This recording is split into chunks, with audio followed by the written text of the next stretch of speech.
Hey there, curious minds. Welcome back to the deep dive. You know the show. We take that pile of info you've got and find the surprising bits, the aha moments. Exactly. Today we are plunging right into the latest from, well, a giant in fast casual Chipotle Mexican Grill. Right. We've got their Q2 2025 earnings call transcript, the Big 10Q filing, that's the detailed quarterly report, and their newest press release, all fresh. That's right. And our mission really is to sift through all those numbers, all that executive commentary, and figure out not just what went down in Q2, Right. but why it matters. Especially now, I mean, it's a tough consumer environment out there, and they've got some ambitious plans. Yeah. So we'll get into their strategic shifts, the tech they're bringing in, and how they're trying to keep you loyal in some pretty interesting ways. So if you've ever wondered, how a huge brand like Chipotle deals with economic pressure or what's really behind their global growth plans, Yeah. well, this deep dive is definitely for you. Okay, let's get into it. Let's do it. Let's start with the big picture, the numbers. So total revenue is up. Sounds Yeah. good. Right. But comparable sales dipped. What's the real story behind those headlines? Yeah, it's definitely got layers. So total revenue, like you said, up 3% year over year, hit $3.1 billion. Pretty solid. Okay. But comparable restaurant sales, that's, sales at stores open at least a year, a really key metric that actually went down 4%. Oof. And that was mostly driven by transactions being down almost 5%, so fewer people coming through the door. Uh-huh. Now, that was partly offset because the average check, how much people spent, went up slightly, about 0.9%. Gotcha. And digital sales, which we always watch closely, still a big piece of the pie, 35.5% of all food and beverage revenue. That negative comp number, -4% in Q2. That's pretty surprising for Chipotle, isn't it? They're usually known for growth. Yeah, very much so. What did the company say? How do they explain that dip? Well, they acknowledged it was a, quote, challenging environment. And they pointed specifically to May, saying that consumer sentiment bottoming really tracked closely with the slowdown they saw then. Interesting timing. But here's the fascinating part, and maybe a sign of their resilience. They said they, quote, exited the quarter with positive comp and transaction trends. Oh, really? So a turnaround within the quarter. Exactly. And that positive momentum apparently continued into July. So they hit a rough patch, but seemed to pull out of it relatively quickly. Okay, so a dip, then a rebound. Yeah. But still, uncertainty out there.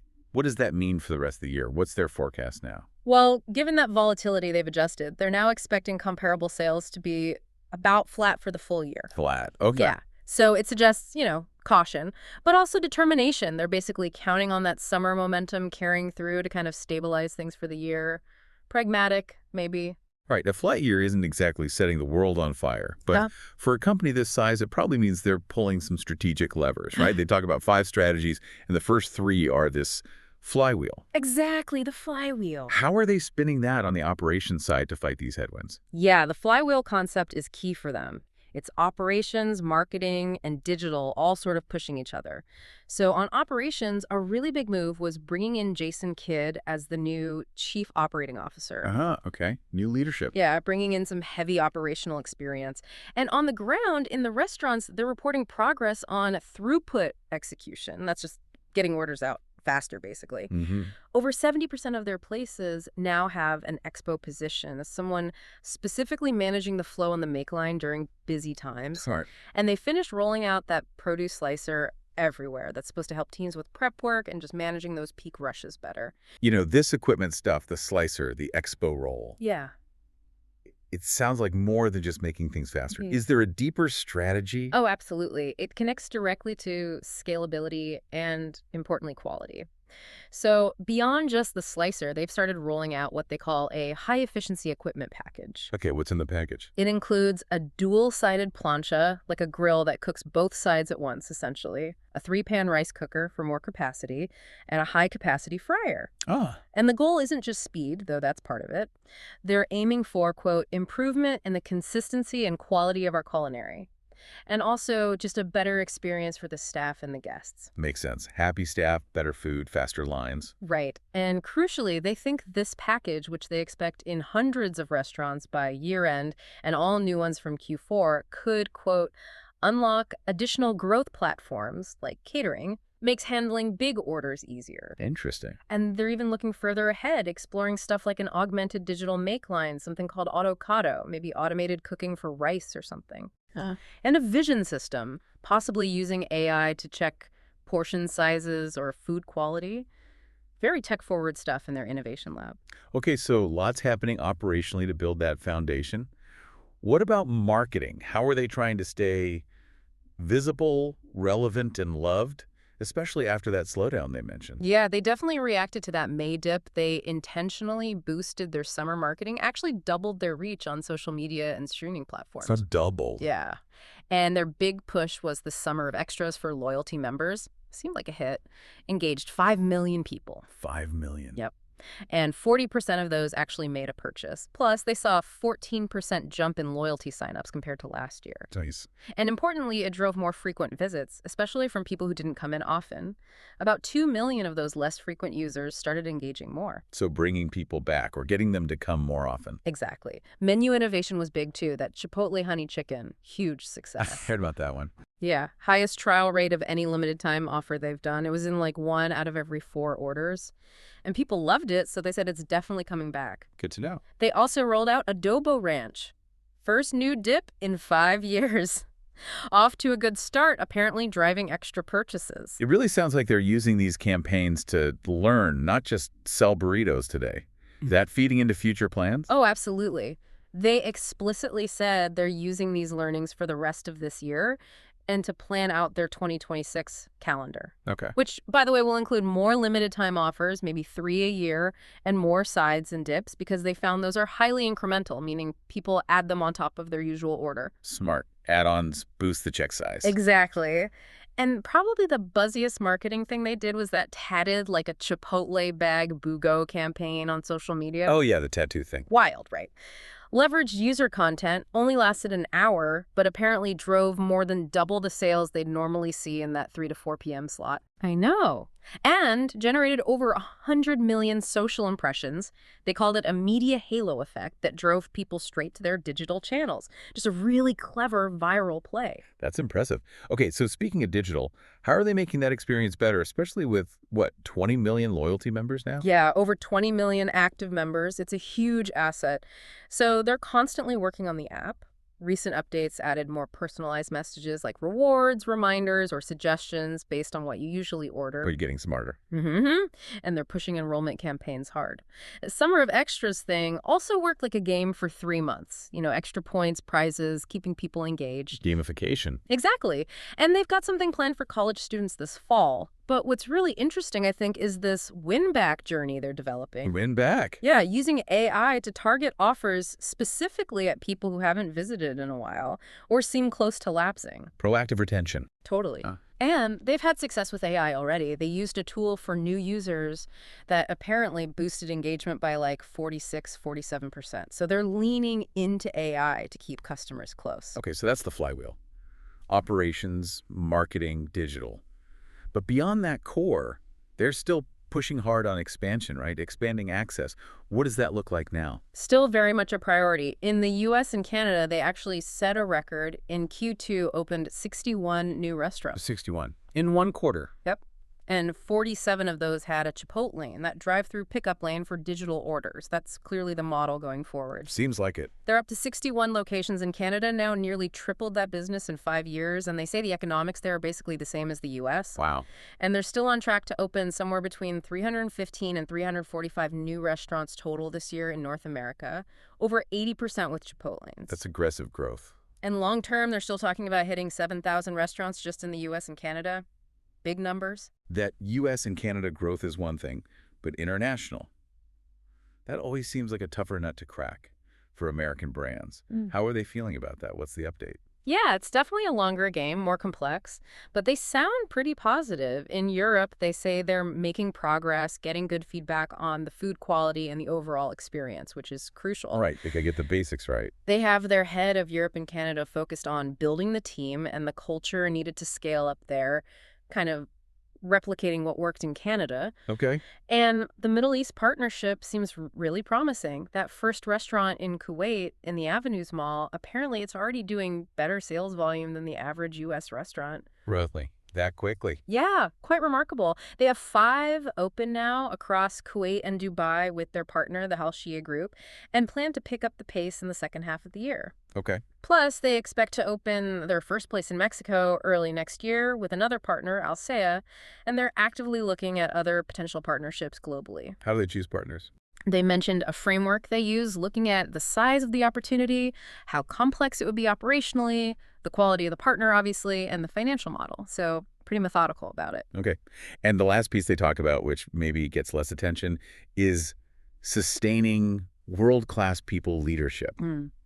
Why is that so important for them, especially with all this growth? It sounds maybe a bit corporate speak, but they genuinely seem to believe it's foundational. They feel 2 things are kind of underappreciated about them: their purpose, cultivating a better world, and their culture of developing people internally. Get this, 80% of their promotions are internal. 80%. Wow, that's huge. It really is. And they think that empowers people, shows them there's a real path for growth within the company. They gave this great example of their team director in Canada. Yeah. She started as an apprentice general manager in Texas, became the first field leader up in Canada, and eventually developed 8 of the 10 field leaders they have there now. Incredible story. From apprentice to developing regional leaders. Exactly. And it illustrates how those internal growth paths feel achievable to their employees, which is absolutely critical if you want to open hundreds of new restaurants every year. You need the trained managers and leaders ready to go. It fuels the expansion. Makes total sense. Okay, let's shift to the money side. Costs. How are they managing expenses in this tricky environment, and what are they telling investors about margins long term? Yeah, costs are always key. Good news for them on the food side. Food, beverage, and packaging costs actually decreased slightly as a percentage of revenue, down 50 basis points to 28.9%. How did they manage that? Well, partly from price increases they took last year, but also what they call cost of sales efficiencies. That really means focusing on the flow of food, making sure they receive inventory correctly, manage it well, cook things properly to avoid waste. The little things add up. Exactly. Plus supply chain stuff like diversifying suppliers. Now, labor costs did go up a bit as a percentage of sales by 60 basis points to 24.7%. Despite lower sales volume. Right. But they said they managed it efficiently. Wage inflation was offset by pricing and just better labor execution in the stores. And remember that produce slicer? Yeah. That actually helped too, providing about 20 basis points of labor efficiency just in Q2. Interesting. Marketing costs also went up to 2.7% of sales in Q2 because of that summer push we talked about. Yeah. But they stress they have a return-focused approach. They're willing to spend up to 3% or even more if it's driving sales and profit. So, putting it all together, despite the sales pressure, are they still optimistic about profitability down the road? They seem to be. They reiterated their confidence in what they call 40% flow-through on incremental sales. Really? Meaning, essentially, for every extra dollar in sales they bring in, about 40 cents should flow down to the restaurant profit line. Okay, that's pretty strong leverage. It is. And they believe that as their average restaurant sales, the AUVs get above $4 million a year long term, they can hit restaurant-level margins in the 29% to 30% range. Which is very healthy. Very healthy. And they even see potential upside beyond that from the new high-efficiency equipment package. So yeah, the message was clear. Despite the current bumps, the long-term margin story is, quote, very much intact. Okay. They also touched on some legal stuff and investments in tech companies. Anything major there we should note? Yeah, briefly. On the legal front, they mentioned they're defending against some shareholder lawsuits related to allegations about portion sizes and stock buybacks. Pretty standard stuff for a big company, but they're fighting them vigorously. Got it. And the tech investments? They're still actively investing through their Cultivate Next fund. They actually booked a gain on their investment in Hyphen, that's a company working on automated kitchen tech. Okay. They did recognize a loss on their investment in Neuro, the autonomous delivery company, because of a new funding round that changed the valuation. But these are long-term bets on innovation. Right. Part of the game with venture investments. Exactly. And they also mentioned they're buying more from Weibo Inc., another restaurant automation developer.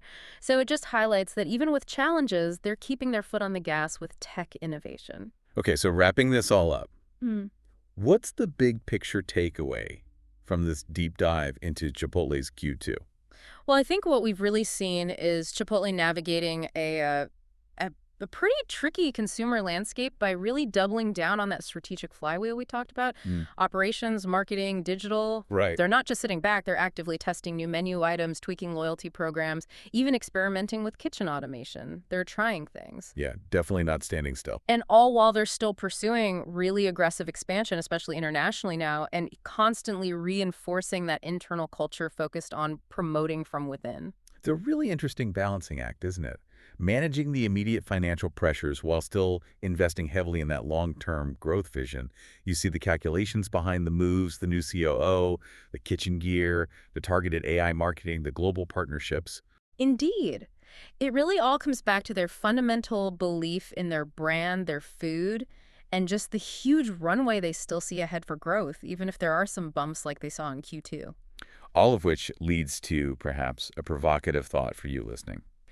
Chipotle is clearly focused both on cutting-edge tech, things like avocado, vision systems, automation, and on deeply investing in their people, their human capital, with things like that 80% internal promotion rate and that strong development culture. So the question is, which of those two approaches, the high-tech or the high-touch human investment, do you think will ultimately be more important, more defining for Chipotle's success in actually cultivating a better world, as they put it, for both their customers and their employees? Something to think about. Definitely something to chew on. We hope this deep dive has given you plenty to chew on. Thanks so much for joining us. We'll be back soon with another deep dive into the topics that matter most to you.